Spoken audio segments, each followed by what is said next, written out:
নওগাঁর বদলগাছি উপজেলার নিমতলী গ্রামের এক বাড়ি থেকে অবৈধভাবে মজুদ রাখা ৫০০ বস্তা চাল জব্দ করেছে প্রশাসন। দুপুরে ওই বাড়িতে ভ্রাম্যমাণ আদালত পরিচালনা করে চালগুলো জব্দ করেন উপজেলা সহকারী ভূমি কমিশনার আতিয়া খাতুন। সহকারী কমিশনার আতিয়া খাতুন বলেন, শিবলু নামের ওই যুবক তার শ্বশুর জাহিদুল ইসলামের বাড়িতে প্রায় ২ মাস আগে ৫০০ বস্তা চাল মজুদ করেন।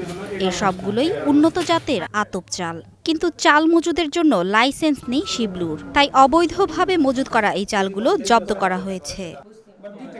বাংলাদেশে যে খাদ্য মজুদ করার জন্য যে খাদ্য অধিদপ্তর থেকে লাইসেন্স নেওয়া দরকার, তার লাইসেন্সটা নেই।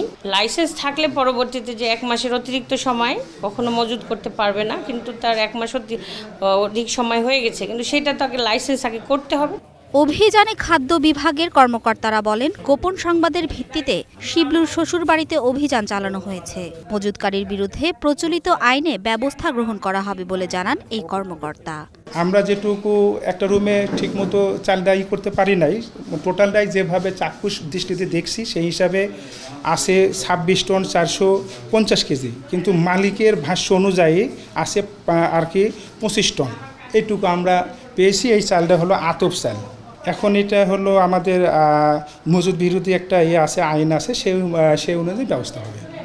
তবে অভিযুক্ত ব্যবসায়ী শিবলুর দাবি, চাল মজুদের জন্য সরকারি লাইসেন্স লাগে তা তার জানা ছিল না। কিনে রাখার পর জানি যে এটা লাইসেন্স করতে হয়, ফুড লাইসেন্স করতে হয়, এটা আমার জানা ছিল। তারপর আমি বাইদাবাই কোনো জায়গা থেকে শুনছি লাইসেন্স করতে হবে। অলরেডি আমি সব কিছু কাগজপত্র রেডি করছি। আজকে আমার যাওয়ার কথা ছিল, নওগাঁতে যাইতে পারি না। অভিযানে উপজেলা প্রশাসনের লোকজন ছাড়াও স্থানীয় খাদ্য বিভাগ ও আইন শৃঙ্খলা বাহিনীর সদস্যরা উপস্থিত ছিলেন। আগামীতেও অবৈধ মজুদের বিরুদ্ধে অভিযান চলবে বলে জানিয়েছেন প্রশাসনের কর্মকর্তারা। Mithila Anjum, star news.